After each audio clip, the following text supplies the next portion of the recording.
after the 2024 election, it really was a question of where does the party go from here? And it seems like they were lost in the political wilderness a bit.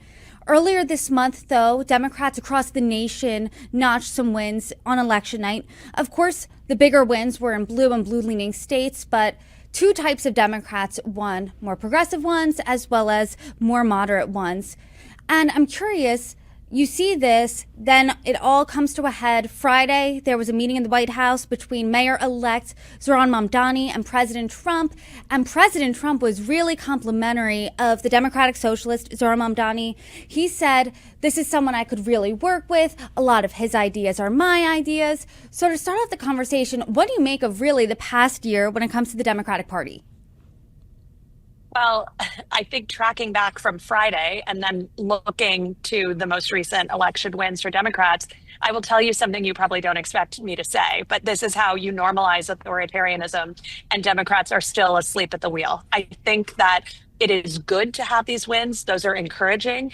I work to try to elect Democrats, but I'm a former Republican. I was a Republican strategist who left the party because I saw that today's MAGA Republican Party, in my view, is a force for authoritarianism. And I think that unfortunately, many Democrats, who I think are, by the way, I think the Democratic Party is the only vehicle to defeat authoritarianism. And I think there is authoritarianism just at the core of today's Republican Party.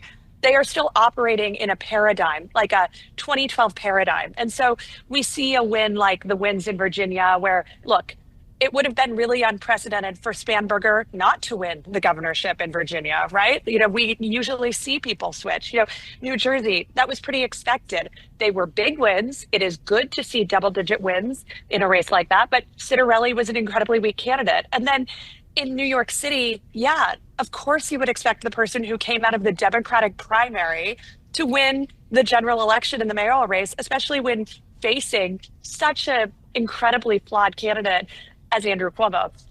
So I think then when we go back to a few days ago and you see Zohran Mamdani, who has so much momentum behind him in the White House, making nice with Donald Trump and kind of doing the dog and pony show visit to the Oval Office, to me that reflects a Democratic Party that across the board, from the progressive left, by the way, former Republican here, I have centrist politics, right, to people who are the more third way wing of the Democratic Party, just not reading the tea leaves about how big a threat the country still faces and really still needing to do a lot to get into gear. And I know that's not a rah-rah thing to say, but that's how I see it.